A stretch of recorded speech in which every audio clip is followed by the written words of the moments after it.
আসসালামু আলাইকুম। আহ, সবাইকে অনেক ধন্যবাদ ভিডিওটি ওপেন করার জন্য। আসলে দেখুন, আমরা অনেকেই মোটামুটি খুবই পরিশ্রম করে থাকি। 2 থেকে 3 বছর, 4 বছর, অনেকে 5 বছরও আমরা আহ, সরকারি জব, বিসিএস এগুলোর পিছনে আসলে ছোটাছুটি করি। কিন্তু আমাদের যে সিস্টেমিক ওয়েতে, অর্থাৎ প্রপার ওয়েতে যখন আমরা না আগাই, তখন আসলে আমাদের পড়াগুলো খুব একটা কাভার হয় না। আপনি দেখুন যে জবের পড়া কিন্তু হিউজ হিউজ পরিমাণ। আপনি কী পড়বেন, কী বাদ দেবেন, এই জিনিসগুলো আসলে সবার আগে বোঝা উচিত যে আসলে আমার কোন কোন টপিক থেকে কোশ্চেন হয়, কি আমাকে বাদ দিতে হবে, কি আমাকে পড়তে হবে, কোনটা আমার জন্য 3 স্টার, কোনটা 2 স্টার।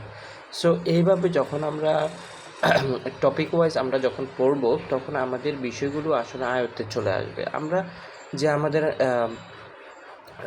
খুব গুরুত্বপূর্ণ টপিকগুলো আমাদেরকে আগে পড়তে হবে। সো সেজন্য আমরা আমাদের নিজেদেরকে আসলে কোশ্চেনগুলো অ্যানালাইসিস করতে হবে। দেখুন, আমরা যখন অন্য একজনের কথা শুনি, তখন কিন্তু সেটা শোনাই হয়, কিন্তু যখন আমরা নিজেরা যে কোনো জিনিস করি, তখন সেটা আমাদের জন্য ভালো হয় যে আমরা আসলে নিজেরা দেখতে পাচ্ছি যে আসলে কোন টপিক থেকে কোশ্চেন হয়, কোন টপিক থেকে হয় না। সো এই বিষয়গুলো জানার জন্য আমরা কোশ্চেন ব্যাংকটা ভালো মতো অ্যানালাইসিস করবো। এই যে এই একটা কোশ্চেন ব্যাংক দেখতে পাচ্ছেন, এই কোশ্চেন ব্যাংকটা আমার কাছে খুবই ভালো লেগেছে, কারণ প্রত্যেকটা সাবজেক্ট ওয়াইজ, অর্থাৎ অনেক কোশ্চেন ব্যাংকে আমরা দেখেছি যে একটা প্রিলিমিনারির একটা ফুল কোশ্চেন দিয়ে দেয়। 200টা কোশ্চেন থাকে, সেখানে সব সাবজেক্ট থাকে, যেটা অ্যাভারেজ হয়। সো আর এখানে যে সিস্টেমে দেওয়া আছে, সেটা হচ্ছে আপনার প্রত্যেকটা সাবজেক্ট ওয়াইজ কোশ্চেনগুলো, যেমন 46-এর বাংলা, 45-এর বাংলা, এইভাবে সিরিয়ালে আগে সবগুলো কোশ্চেন দেওয়া থাকে।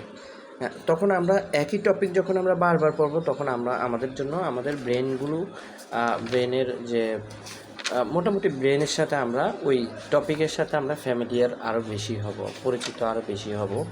যে সো এইখানে দেখুন যে বাংলা মানে শুধু বাংলায়, তারপর ইংলিশ মানে শুধু ইংলিশ, এভাবে মোটামুটি আমাদের বইটা সাজানো আছে।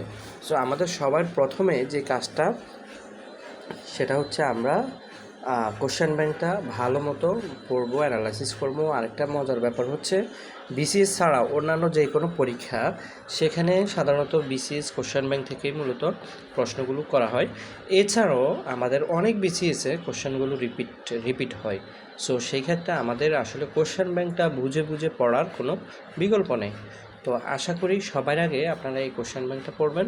পরবর্তীতে আপনি নিজে অটোমেটিক্যালি বুঝবেন যে আসলে কী পড়তে হবে, কী বাদ দিতে হবে। আর নেক্সট ভিডিওতে ইনশাল্লাহ আমি আমার নিজের ব্যক্তিগত অভিজ্ঞতা থেকে যে বইগুলো আমার কাছে, কোন বইয়ের জন্য আসলে আমরা প্রত্যেকটা বিশেষ করে আমরা ফুল অ্যাক্সেট বই কিনে ফেলি।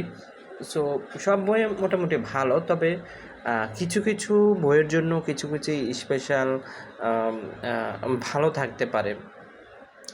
সো আমার কাছে আসলে কোন কোন সাবজেক্টের জন্য কোন কোন বই ভালো মনে হয়েছে, সেই বিষয়ে আমি একটা ভিডিও বানাবো। সো সবাইকে ধন্যবাদ। আপাতত আপনারা কোশ্চেন ব্যাংকটা ভালো মতো অ্যানালাইসিস করুন, পড়ুন। ধন্যবাদ সবাইকে। আসসালামু আলাইকুম।